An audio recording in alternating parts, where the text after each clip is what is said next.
Salut tout le monde, j'espère que vous allez bien. Dans cette nouvelle vidéo, nous allons parler des vœux des mariés. Je vais vous donner mes meilleurs conseils afin de bien pouvoir les rédiger, puisqu'il s'agit d'une étape que la majorité des futurs mariés redoutent beaucoup au niveau de l'organisation, de la préparation de ces vœux, mais également pour le jour J et la fameuse interprétation. Vous allez voir qu'avec mes conseils, vous allez pouvoir réussir à créer un moment vraiment unique qui sont les vœux de mariés. Et sachez que c'est un moment qui est très important dans la cérémonie.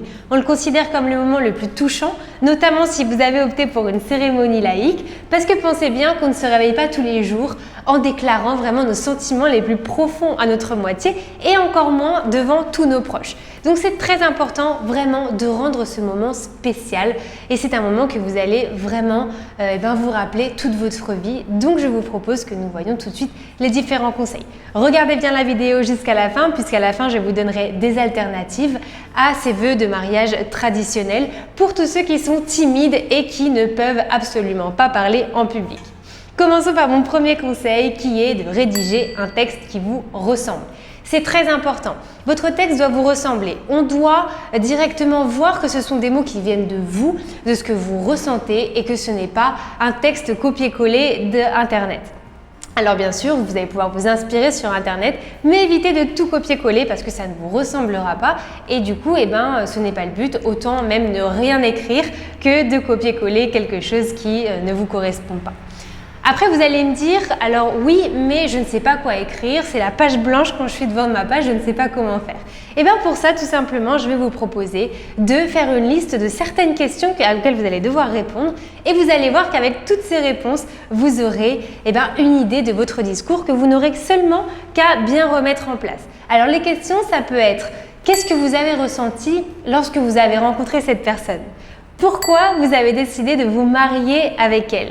Qu'est-ce que vous ressentez quand vous êtes avec elle? Comment vous imaginez-vous dans 10 ans avec cette personne? Etc. Donc vous avez des exemples de questions, je vous invite à les écrire, à vraiment y répondre le plus détaillé possible et vous verrez que vous aurez déjà une idée de ce que vous allez pouvoir dire dans votre discours. Ensuite, attention de ne pas vouloir trop en faire. Ça va un petit peu avec le premier conseil que je vous ai donné de rester vous-même. Rester vous-même, ça veut aussi dire ne pas trop en faire. Ne vous mettez pas la pression. Ne vous dites pas il faut au minimum que j'écrive 2 pages parce que sinon ça va être trop court, ça va être ennuyant, ça va être nul comparé à ce que va faire l'autre personne. Non, ce n'est pas grave. L'important c'est d'être vous-même. Ça veut dire qu'on préfère le contenu à la longueur. Vous pouvez dire un texte qui est vraiment magnifique en seulement quelques lignes, alors que parfois, si vous écrivez 2 pages, ça va être ennuyant et notamment si vous allez chercher toutes les références sur Internet, des citations, etc. Donc on évite. Restez vous-même, soyez concis, faites la longueur vraiment que vous sentez. Si vous avez beaucoup de choses à dire, n'hésitez pas. Et si au contraire vous avez seulement quelques lignes, ce n'est pas grave. Ensuite, concertez-vous avec votre moitié. Bien évidemment, je ne vous demande pas d'aller lire les vœux de l'autre parce que l'objectif de ce moment, c'est tout simplement de susciter l'émotion le jour J quand vous allez entendre les belles paroles qu'elle aura à vous dire. Mais c'est quand même bien de se concerter pour être sûr d'être sur la même longueur d'onde et notamment au niveau du ton. Vous allez devoir décider si vous préférez que ce soit un moment très touchant pour faire pleurer tous vos invités ou si au contraire vous préférez prendre ce moment sur le ton de la rigolade. Alors je vous explique pourquoi c'est important de se concerter parce que sinon si vous le faites vraiment séparer, peut-être qu'il y en a un qui va vraiment interpréter ses vœux sur le ton de l'humour, donc en faisant des blagues, du coup ça va faire rire un peu tout le monde et au contraire d'un seul coup quand l'autre va se mettre à parler, elle va avoir envie de pleurer parce que ça va être un moment qui est très touchant parce qu'elle va dire des phrases qui sont touchantes, etc. Donc ce qui va être bizarre pendant votre cérémonie, c'est que vous allez passer d'un instant à l'autre à une ambiance à une autre, de la rigolade aux pleurs. Donc le mieux c'est quand même de se dire tous les deux qu'est-ce que vous préférez. Il n'y a pas de bonne réponse, ça dépend de l'ambiance que vous voulez créer pour votre cérémonie, ça dépend aussi de votre personnalité, mais c'est quand même bien de se mettre un peu d'accord. Ensuite, l'un de mes derniers conseils et qui est l'un des plus importants, c'est de ne pas vous y prendre au dernier moment. Alors généralement, qu'est-ce qui se passe? Donc dans l'organisation d'un mariage, mais comme en général dans la vie, quand il y a quelque chose qu'on ne veut pas faire, on a tendance à le laisser à la fin.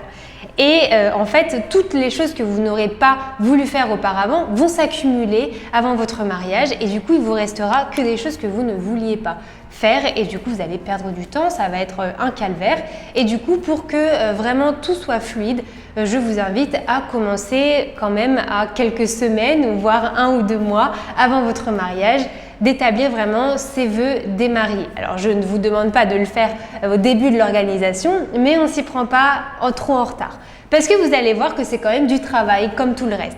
Vous n'allez pas avoir un discours parfait au bout d'1 heure ou la première fois que vous allez écrire sur un papier. Donc ce serait quand même très étonnant, ça peut arriver. Si jamais ça vous est arrivé, dites-le moi en commentaire parce que vraiment j'aimerais bien savoir votre recette magique.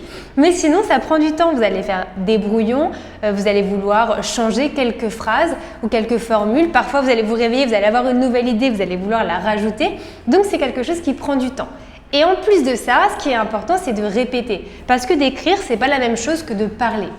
Alors quand vous allez répéter, vous ne serez certainement pas en public, mais vous allez quand même pouvoir vous habituer à parler à haute voix de tout ce que vous avez dit. Donc très important.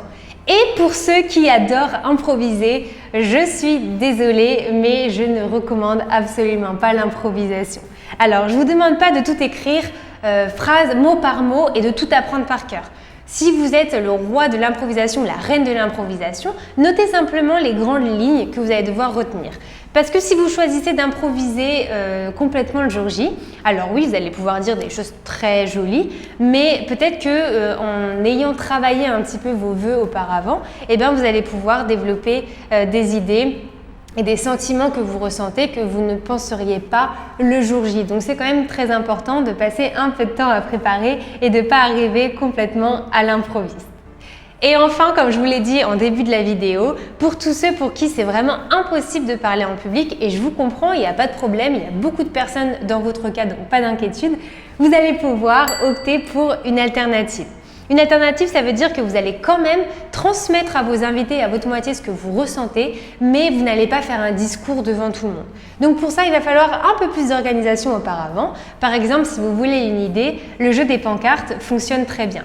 Ça consiste à écrire ce que vous voulez dire, votre discours, quelques mots, quelques anecdotes sur des pancartes que vous allez lever pendant ce moment et vous pourrez accompagner ce moment d'une musique très touchante en fond et vous allez voir que ça marche très bien, ça peut être également très touchant.